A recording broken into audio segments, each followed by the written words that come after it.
नमस्कार दोस्तों, स्वागत है आपका फिर से एक नई वीडियो में।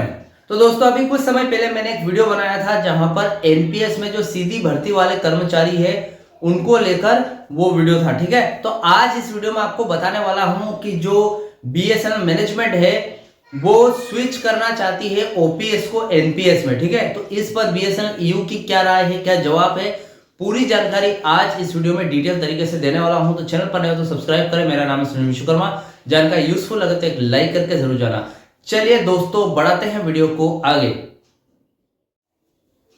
तो देखिए दोस्तों, यहाँ पर जो जानकारी है वो सीधी सी है यहाँ पर कि जो बीएसएनएल रिटायरमेंट पेंशन योजना है, ठीक है, उस पर मैनेजमेंट और यूनियन की टक्कर होने वाली। ठीक है, टक्कर का मतलब यह है कि मैनेजमेंट चाहती है कि आपकी ओपीएस योजना को एनपीएस में बदला जाए जो कि राष्ट्रीय पेंशन प्रणाली है, और यूनियन चाहती है कि आपके हितों की रक्षा की जाए। ठीक है, कि अगर आप भले बदल भी दो इस योजना को, लेकिन कर्मचारियों के हित में होना चाहिए वो। ठीक है, तो इस पर मैं कुछ पॉइंट ऑफ व्यू के माध्यम से आपको समझाने वाला हूं। ठीक है, तो पहला पॉइंट हमारा रहने वाला है ओपीएस से एनपीएस में जब स्विच करेंगे तो ये क्यों कर रहे हैं या फिर इससे क्या असर पड़ेगा। ठीक है, उसके बाद चेंज कंट्रीब्यूशन पेमेंट के बारे में यहाँ पर क्या राय दी गई है वो भी हम समझेंगे, और तीसरा पॉइंट रहेगा एनपीएस के मॉडल में कुछ दिक्कतें आ रही है। ठीक है, तो उसका सॉल्यूशन क्या है वो भी जानेंगे, और चौथा पॉइंट है एसपीएस, जो एसपीएस या फिर एसएपी जो फंड है,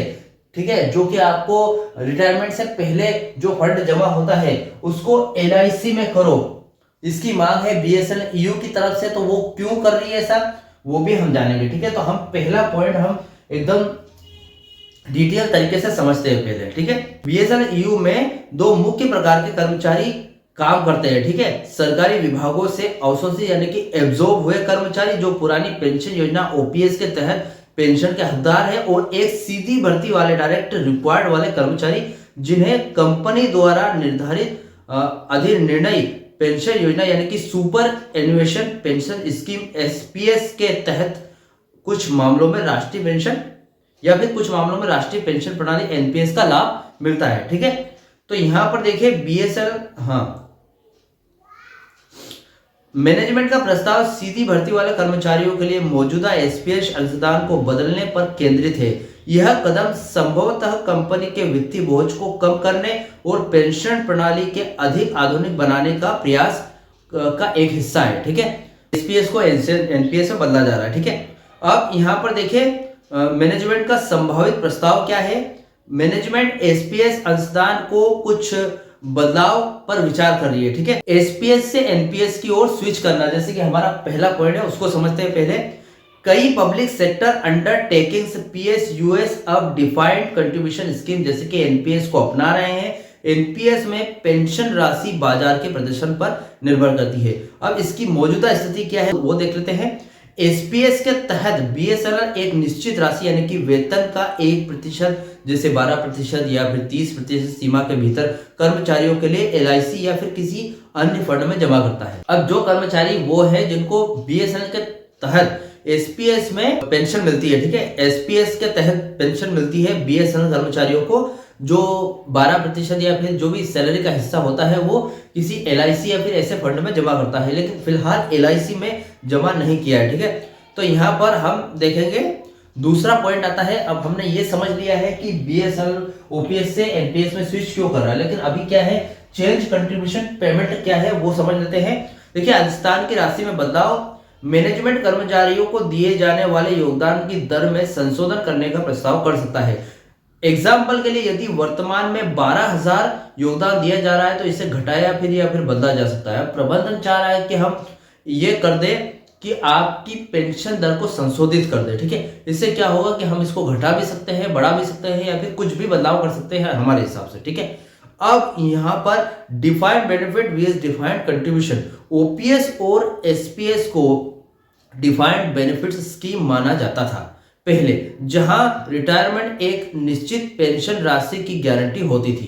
ठीक है, रिटायरमेंट की जो पेंशन राशि है वो जो दी जाती है आपको रिटायरमेंट से पहले या फिर जमा की जाती है आपके किसी एलआईसी फंड वगैरह में, तो उसको सुरक्षित करने की गारंटी होती थी। ठीक है, अब मैनेजमेंट डिफाइंड कंट्रीब्यूशन स्कीम जैसे कि एनपीएस को लागू कर सकता है, जिसमें कंपनी का योगदान सीमित हो जाता है और लेकिन जो रिटायरमेंट पर मिलने वाला लाभ बाजार के प्रदर्शन और निवेश पर निर्भर करता है। एनपीएस के तहत आपका पैसा है ना, जो भी स्टॉक मार्केट जैसे ऐसी जगह लग जाता है जहां पर जो बाजार प्रदर्शन है या फिर स्टॉक मार्केट जब ऊपर चढ़ता है तो आपका पैसा ज्यादा हो जाता है, या फिर नीचे गिरता है तो कम हो जाता है, कुछ उस पर डिपेंड करता है। ठीक है, अब इस पर बीएसएनएल का क्या जवाब है वो देख लेते हैं। बीएसएनएल ने प्रबंधन के प्रस्ताव को कर्मचारी के सेवानिवृत्ति यानी कि रिटायरमेंट के बाद की जीवन सुरक्षा के संदर्भ में देखा है और इस पर कुछ मुद्दों पर प्रकाश डाला है। ठीक है, अब सामाजिक सुरक्षा भी होनी चाहिए, यानी कि यूनियन ने जोर दिया है कि किसी भी नए नियम से कर्मचारियों को केवल कागजी लाभ नहीं मिलना चाहिए बल्कि वास्तविक और ठोस सामाजिक सुरक्षा भी मिलनी चाहिए।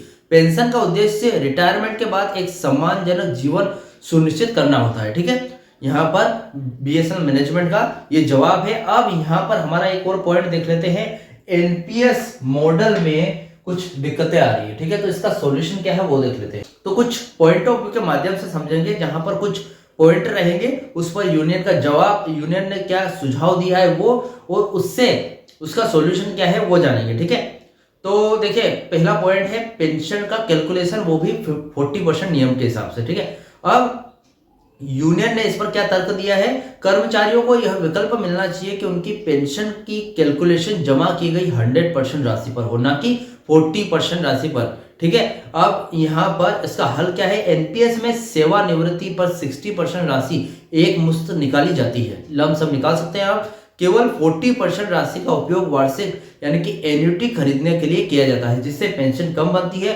100% पर कैलकुलेशन होने से पेंशन की राशि में पर्याप्त वृद्धि होगी। अब जो दूसरा पॉइंट आता है वो पॉइंट आता है निवेश जोखिम का चुनाव। बीएसएनएल कहती है कर्मचारियों को अपनी पसंद के अनुसार उच्च जोखिम यानी कि हाई रिस्क या फिर कम जोखिम लो रिस्क वाले निवेश फंड को चुनने की स्वतंत्रता होनी चाहिए। ठीक है, इसका सॉल्यूशन क्या है, पेंशन फंड में निवेश में जोखिम होता है, कर्मचारियों को अपनी वित्तीय स्थिति और जोखिम उठाने की क्षमता के आधार पर निर्णय लेने का अधिकार होना चाहिए। अब तीसरे पॉइंट की ओर हम बढ़ते हैं, पुरानी व्यवस्था जारी रखने का विकल्प। ठीक है, अब यहां पर बीएसएनएल क्या कहती है, जो कर्मचारी मौजूदा एसपीएस प्रणाली के तहत रहना चाहते हैं उन्हें यह विकल्प दिया जाना चाहिए। ठीक है, आपको पता है कि मैनेजमेंट स्विच करवाना चाहती है एसपीएस से एनपीएस में। ठीक है, तो यहां पर बोल रही है कि जो एसपीएस में रहना चाहते हैं उनको ये ऑप्शन उनको भी मिलना चाहिए कि हम एसपीएस में ही रह जाए, लेकिन ऐसा नहीं होगा क्योंकि एनपीएस में चेंज हो जाएगी वो। ठीक है, तो इसका सॉल्यूशन यह है कि यह सुनिश्चित करता है कि कर्मचारियों के साथ कोई अन्याय ना हो, खासकर उन लोगों के साथ जिन्होंने एसपीएस के वादे पर भरोसा करके नौकरी की ज्वाइनिंग की थी। ठीक है, अब लास्ट पॉइंट है 2014 के बाद भर्ती हुए कर्मचारियों के लिए पेंशन।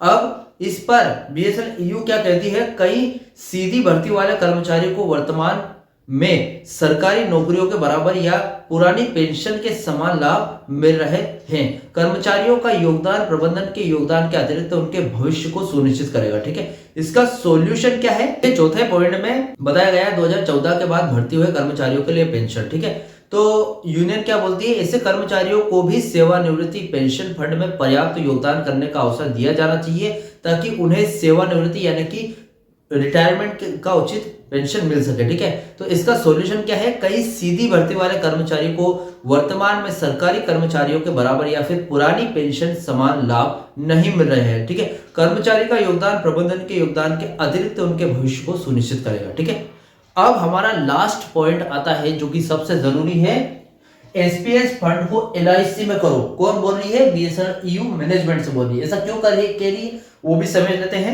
यूनियन का विचार है कि एक पीएसयू होने के नाते बीएसएनएल मैनेजमेंट को रिटायरमेंट पेंशन फंड यानी कि एसपीएस या फिर एसएपी से संबंधित राशि एलआईसी जैसी सरकारी संस्थाओं के पास जमा करनी चाहिए ताकि कर्मचारियों की वित्तीय सुरक्षा सुनिश्चित हो सके। मतलब एलआईसी में करो, कहीं और नहीं, एलआईसी में करो ताकि उनकी जो जमा पूंजी है वो सुरक्षित रह सके। ठीक है, यह मुद्दा बीएसएनएल के सीधी भर्ती वाले कर्मचारियों के सेवानिवृत्ति के बाद के जीवन से जुड़ा हुआ है, जहां मैनेजमेंट पेंशन देनदारियों को पुनर्गठित करना चाहता है। वहीं बीएसएनएल यह सुनिश्चित करना चाहता है कि वास्तविक और दीर्घकालिक लाभों में कटौती न हो। यूनियन का विस्तृत पत्र इस बात पर जोर देता है कि कर्मचारियों को नई नीति लागू करने से पहले कर्मचारियों के प्रतिनिधि यानी कि यूनियन के साथ गहन चर्चा की जाए ताकि सभी के लिए न्याय संगत और सुनिश्चित समाधान निकल सके। ठीक है, बीएसएनएल बस इतना सा चाहती है कि भैया आप कोई भी भले प्रणाली को लागू करो, कोई भी पेंशन प्रणाली यानी कि एसएपीएस से भले एनपीएस में लागू करो, लेकिन यहाँ पर क्या है, यूनियन से पहले चर्चा करो ताकि कर्मचारियों का भविष्य सुरक्षित हो सके। ठीक है, तो फिलहाल ये अपडेट थी। इस अपडेट से रिलेटेड कोई भी डाउट क्वेश्चन वगैरह हो तो मुझे कमेंट बॉक्स में कमेंट कर सकते हैं। वीडियो अच्छा लगा तो वीडियो को लाइक कमेंट से जरूर करें। मिलते हैं दोस्तों नेक्स्ट वीडियो में। सी यू सून।